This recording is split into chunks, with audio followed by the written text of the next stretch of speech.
ಈಗ ಅದೇ ನಿಂಗ ಜರ್ನಲಿಸಂನ ಬಿಟ್ಟು ಇತ್ಲಾಗೆ ನಿಂಗಳ ಪ್ಯಾಷನ್ ಪ್ರೊಫೆಷನ್ ಆಗಿ ತೆಕ್ಕೊಂಬ ಹಂತಲ್ಲಿ ಆ ಹ್ಮ್ ಯಾವ ರೀತಿ ಆ ಜರ್ನಿ ಇತ್ತಿದ್ದು ಹೇಗೆ ಈಗ ಒಂದು ನೆಕ್ಸ್ಟ್ ಇನ್ನೊಂದು ಕ್ಲಾಸ್ ಸ್ಟಾರ್ಟ್ ಮಾಡಿದ್ದು ಆ, ಕೆಲವರು ಎಂತ ಮಾಡ್ತಾರೆ ಅಂದ್ರೆ ಈಗ ಮನೆಯಿಂದಲೇ ಮನೇಲಿ ಒಬ್ರ ಕರ್ಸಿ ಕಲಿಸುದು ಅಥವಾ ಇಬ್ರ ಕಲ್ಸಿ ಹಿಂಗೆ ಕಲ್ಸಿ ಹ್ಮ್ ಕಲ್ಸಿ ಹಂಗೆ ಮತ್ತೆ ಹೋಗುದು ಆ ಒಂದು ಎಂತರ ಹೇಳುದು ಕ್ಲಾಸ್ ಅಪ್ಪ ಹೇಳುದು ಅಪ್ಪ ನಿಂಗಳ ಅಪ್ಪ ಜರ್ನಿ ಹೇಗಿತ್ತು?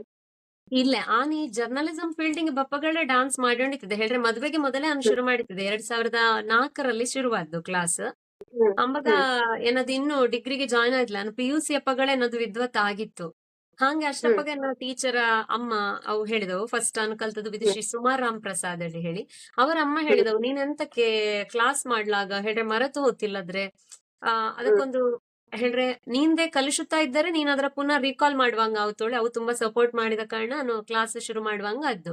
ಹಾಗೆ ನಾನು ಆ, ಅಲ್ಲಿ ಹ್ಮ್ ಎಂಗಳ ಮನೆ ಎದುರು ಒಂದು ಕಟ್ಟಡ ಇತ್ತು ಅಲ್ಲಿ ಒಂದು ಸ್ಟೂಡೆಂಟ್ ಇಂದ ಶುರುವಾದ್ದು. ಒಂದು ಸ್ಟೂಡೆಂಟ್ ಇಂದ ಶುರುವಾದ ಕ್ಲಾಸ್ ಅದು ಹೆಂಗಿತ್ತೋಳೆ ಹೇಳ್ರೆ ಆ ಜರ್ನಿ ನಿಜಕ್ಕೂ ನೆನಪು ಮಾಡ್ರೆ ಈಗ ಆಶ್ಚರ್ಯ ಆಯ್ತು. ಎಂತ ಹೇಳ್ರೆ ₹100 ಬಾಡಿಗೆ ಆ ಕಟ್ಟಡಕ್ಕೆ. ಎನ್ನದು ಫೀಸ್ ಇದ್ದದ್ದು ಹ ₹60. ಆ ₹40 ಪುನಃ ಅಪ್ಪನ ಹತ್ರ ಕೇಳಿ ಅದಕ್ಕೆ ಬಾಡಿಗೆ ಕೊಟ್ಟು ಕ್ಲಾಸ್ ಮಾಡಿಕೊಂಡಿದ್ದದ್ದು ಹ ಹಂಗೆ ಕಾಲ. ಸಾಧಾರಣ ಒಂದು 6 ತಿಂಗಳನ್ನ ಹತ್ರ ಅದೇ ಒಂದೇ ಸ್ಟೂಡೆಂಟಿಗೆ ಪಾಠ ಮಾಡ್ತಾ ಇರ್ತಿದ್ದೆ. ಮತ್ತೆ ಅದು ಆಗಿನ ಕಾಲಲ್ಲಿ ಹಿಂಗೆ ಪ್ರಚಾರ ನಮ್ಮ ಈ ವಾಟ್ಸಪ್ ಅದು ಇದು ಇತ್ತಿಲ್ಲಲ್ದಾ? ಹ್ಮ್ ಹೇಳ್ರೆ ಬಾಯಿಂದ ಬಾಯಿಗೆ ಪ್ರಚಾರ ಆಯ್ಕು. ಆ ಹ್ಮ್ ಯಾರು ಮಕ್ಕ ಬಂದವಿಲ್ಲ ಅಷ್ಟಪ್ಪಗೆ ನನಗೆ ಅನ್ಸಿತ್ತು ಇದು ನನಗೆ ಎಡೀಗ ಹಿಂಗೆ ಆದ್ರೆ ಹೆಂಗೆ ಹೇಳಿ ಅನ್ಸಿತ್ತು.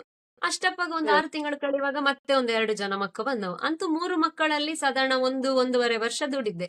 ಅಷ್ಟಪ್ಪಗೆ ನನಗೆ ಹ್ಮ್ ಬೇರೆ ಕಡೆ ಒಂದು ಕ್ಲಾಸ್ ಬಂತು. ಹೇಳ್ರೆ ಪುರುಷರ ಕಟ್ಟೆ ಆನಡ್ಕಾಳೆ ಹೇಳುವ ಒಂದು ಶಾಲೆಯಲ್ಲಿ ಆ ಹ್ಮ್ ಯಾರೋ ಪರಿಚಯದವು ಹಿಂಗೆ ಕೇಳಿದವು ಕ್ಲಾಸ್ ಮಾಡ್ತೀರಾ? ಒಂದು 20, 25 ಜನ ಇದ್ದವು ಅಲ್ಲಿ ಹ್ಮ್ ಕ್ಲಾಸಿಗೆ. ಹಾಗೆ ನಾನು ಅಲ್ಲಿ ಕ್ಲಾಸ್ ಮಾಡುವಂಗೆ ಅತ್ತಷ್ಟಪ್ ಆ ಟೈಮಿಲ್ಲಿ. ಹ್ಮ್ ಹಾಗೆ ಇದು ಅಲ್ಲಿ ಮತ್ತೆ ತುಂಬಾ ಹೇಳ್ರೆ ಬಾಯಿಂದ ಬಾಯಿಗೆ ಪ್ರಚಾರ ಆಗಿ ಮತ್ತೆ ಇಲ್ಲಿ ಪುತ್ತೂರಲ್ಲಿಯೂ ಬೇರೆ ಕಡೆ ಮಾಡುವ ಹಾಗೆ ಆಯ್ತು. ಹಾಗೆ ಇದು ಈ ತರ ಜರ್ನಿ ಹೇಳ್ರೆ ಸ್ಟಾರ್ಟಿಂಗ್ ಅದೇ ಒಂದು ಸಾಧಾರಣ 1, 1.5 ವರ್ಷದಷ್ಟು ಸಮಯ ಕೇವಲ ಒಂದು 3 ಜನ ಸ್ಟೂಡೆಂಟಿಂಗೆ ಕ್ಲಾಸ್ ಮಾಡ್ತಾ ಇತ್ತಿದ್ದೆ. ಹಾಗೆ.